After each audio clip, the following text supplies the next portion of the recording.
नमस्कार, ફરી એક વખત સ્વાગત છે તમારું ગુજરાતી ટિપ્સ યુટ્યુબ ચેનલની અંદર। તો દોસ્તો, ગુજરાતના સાંસ્કૃતિક વારસાની આ સિરીઝનો આપણે ભાગ 11 જોઈ રહ્યા છીએ।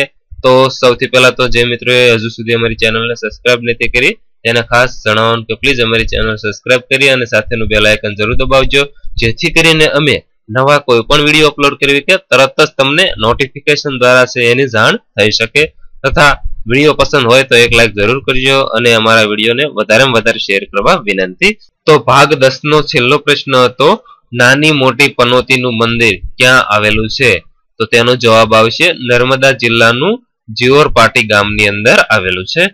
ત્યારબાદ જોઈએ તો શ્રી મગનભાઈ દેસાઈ એવોર્ડ કયા ક્ષેત્રમાં આપવામાં આવે છે?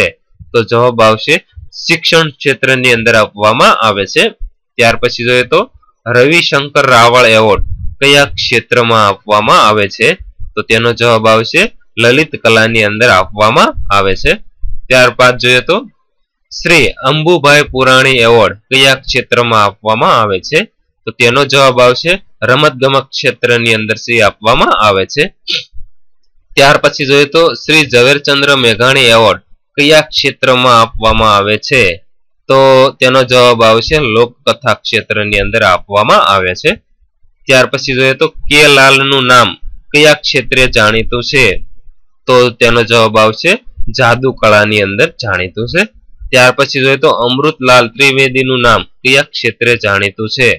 તો તેનો જવાબ છે સ્થાપત્ય કલાની અંદર જાણીતું છે। ત્યાર પછી જોઈએ તો જુબિન મહેતાનું નામ કયા ક્ષેત્રે જાણીતું છે? તો તેનો જવાબ આવશે સંગીત ક્ષેત્રની અંદર। ત્યાર પછી જોઈએ તો તણસાઈ કાપડ સાથે કયું સ્થળ જાણીતું છે? તો તેનો જવાબ આવશે સુરત સ્થળ। ત્યાર પછી જોઈએ તો રેવાશંકર શાસ્ત્રીનું નામ શેના માટે જાણીતું છે? તો તેનો જવાબ છે સંસ્કૃતના વેદ પાઠી વિદ્યાન। ત્યારબાદ જોઈએ તો દીના પાઠકનું નામ શેના માટે જાણીતું છે? તો તેનો જવાબ છે રંગભૂમિ અને ચલચિત્ર માટે જાણીતું છે। ત્યાર પછી જોઈએ તો કંચનલાલ મામાવાળાનું નામ કયા ક્ષેત્રે જાણીતું છે? તો તેનો જવાબ છે સંગીત ક્ષેત્રની અંદર જાણીતું છે। ત્યાર પછી જોઈએ રાણી રૂપમતી મસ્જિદ કોણે બંધાવી હતી? તો તેનો જવાબ છે મોહમ્મદ બેગડાએ બંધાવી હતી। ત્યાર પછી જોઈએ તો સ્વામિનારાયણ સંપ્રદાયના સ્થાપક કોણ હતા? તો તેનો જવાબ છે સહજાનંદ સ્વામી। ત્યારબાદ જોઈએ વડોદરામાં આવેલ કીર્તિ મંદિર શું છે? તો તેનો જવાબ છે ચિત્ર પ્રદર્શન સ્મારક મંદિર છે। ત્યારબાદ જોઈએ ગુજરાતી સાહિત્યનો સૌથી પ્રતિષ્ઠિત એવોર્ડ કયો ગણાય છે? તો તેનો જવાબ છે વિશ્વ ગુર્જરી એવોર્ડ। ત્યારબાદ જોઈએ તો પ્રથમ ગુજરાતી રંગીન ફિલ્મ કઈ હતી? તો તેનો જવાબ છે લીલુડી ધરતી। ત્યાર પછી જોઈએ તો વહોરાનો હજીરો ક્યાં આવેલો છે? તો તેનો જવાબ છે જામનગરની અંદર આવેલો છે।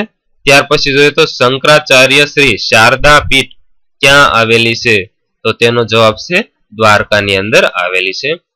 ત્યારબાદ જોઈએ તો મસ્જિદની અંદર જવા આવવાના રસ્તાને શું કહે છે?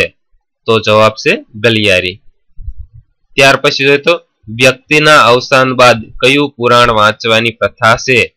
તો તેનો જવાબ છે ગરુડ પુરાણ। ત્યાર પછી જોઈએ તો મહાવીર જૈન આરાધના કેન્દ્ર ક્યાં આવેલ છે? તો જવાબ છે કોબા ગાંધીનગરની અંદર। ત્યાર પછી જોઈએ તો વન મહોત્સવ કયા મહિનામાં ઉજવાય છે? તો જવાબ છે જુલાઈ મહિનાની અંદર ઉજવાય છે। ત્યાર પછી જોઈએ તો કયા શહેરનો સોન હલવો વખણાય છે? તો જવાબ છે ખંભાત શહેરનો સોન હલવો વખણાય છે। ત્યારબાદ જોઈએ તો ગુજરાતના ઘરોની વિશેષતા શું છે? તો ગુજરાતના ઘરોની વિશેષતા તેનું આંગણું છે। ત્યાર પછી જોઈએ તો વાસ્તુ શબ્દ શેની સાથે સંબંધ ધરાવે છે? તો જવાબ છે નિવાસ। ત્યાર પછી જોઈએ તો ગુજરાતમાં કઈ કઈ પરિક્રમાનું વિશેષ મહત્વ છે? તો જવાબ છે નર્મદા પરિક્રમા, શેત્રુંજય પરિક્રમા અને ગિરનાર પરિક્રમા। ત્યાર પછી જોઈએ કચ્છમાં સલણી સિક્કાઓ કયા નામે પ્રચલિત છે? તો જવાબ છે કોરી।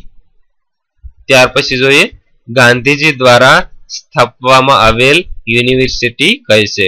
તો ગાંધીજી દ્વારા સ્થાપવામાં આવેલ યુનિવર્સિટી છે ગુજરાત વિદ્યાપીઠ। ત્યાર પછી જોઈએ તો મોહમ્મદ પૈગંબરનો જન્મદિવસ કયા નામે ઉજવાય છે? તો જવાબ છે ઈદે મિલાદ. ત્યાર પછી જોઈએ શિક્ષાપત્રી ગ્રંથની રચના કોણે કરી હતી? તો જવાબ આવશે સહજાનંદ સ્વામી. ત્યાર પછી જોઈએ યુવા દિવસની ઉજવણી ક્યારે કરવામાં આવે છે? તો જવાબ છે 12 જાન્યુઆરી. ત્યાર પછી જોઈએ દાંડી કૂચ દિવસ ક્યારે ઉજવાય છે? તો જવાબ છે 12 માર્ચના રોજ.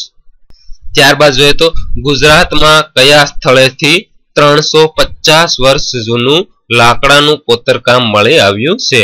તો જવાબ આવશે સોમનાથની અંદરથી. ત્યાર પછી જોઈએ હિન્દી દિવસની ઉજવણી કયા દિવસે કરવામાં આવે છે? તો જવાબ છે 14 સપ્ટેમ્બર. ત્યારબાદ જોઈએ માટેલ શેના માટે જાણીતું છે? તો જવાબ આવશે ખોડિયાર માતાજીના મંદિર માટે. ત્યાર પછી જોઈએ વિશ્વ અહિંસા દિન ક્યારે ઉજવાય છે? તો જવાબ છે 2 ઓક્ટોબરના દિવસે. ત્યાર પછી જોઈએ ગુજરાતમાં સાહિત્ય અકાદમીનું સંચાલન કોણ કરે છે? તો જવાબ છે ગુજરાત સરકાર. ત્યાર પછી જોઈએ કચ્છી ભાષા કઈ ભાષાની ઉપભાષા છે? તો જવાબ છે સિંધી ભાષાની ઉપભાષા છે. ત્યાર પછી જોઈએ ગુજરાતમાં કયું યાત્રાધામ સુખડીના પ્રસાદ માટે જાણીતું છે? તો જવાબ આવશે મહુડી. ત્યાર પછી જોઈએ ગુજરાત વિશ્વકોશ ટ્રસ્ટ પ્રકાશન સંસ્થા ક્યાં આવેલી છે? તો જવાબ છે અમદાવાદની અંદર આવેલી. ત્યારબાદ જોઈએ ગુડ ફ્રાઈડે શું છે? તો જવાબ છે ઈસુનો મૃત્યુ દિવસ છે. ત્યારબાદ જોઈએ અમૃત મહોત્સવ કેટલા વર્ષે ઉજવાય છે?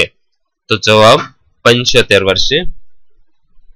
ત્યાર પછી રવિશંકર રાવળ કલા ભવન ક્યાં આવેલું છે? તો જવાબ છે અમદાવાદની અંદર આવેલું છે. ત્યાર પછી જોઈએ ખંભલાવન માતાનું મંદિર ક્યાં આવેલું છે? તો જવાબ છે માંડલની અંદર આવેલું છે. ત્યારબાદ જોઈએ ગાંધર્વ સંગીત મહાવિદ્યાલય ક્યાં આવેલી છે? તો જવાબ છે અમદાવાદની અંદર આવેલી છે. ત્યારબાદ જોઈએ ગુજરાત લલિત કથા અકાદમી ક્યાં આવેલ છે? તો તેનો પણ જવાબ છે ગાંધીનગર. ત્યારબાદ જોઈએ નર્મદ સાહિત્ય સભા ક્યાં આવેલ છે? તો જવાબ આવશે સુરતની અંદર આવેલ છે. ત્યારબાદ જોઈએ બાળ સાહિત્ય અકાદમી ક્યાં આવેલ છે? તો તેનો જવાબ છે અમદાવાદની અંદર આવેલ છે. ત્યારબાદ જોઈએ તો મહર્ષિ વેદ વિજ્ઞાન અકાદમી ક્યાં આવેલી છે?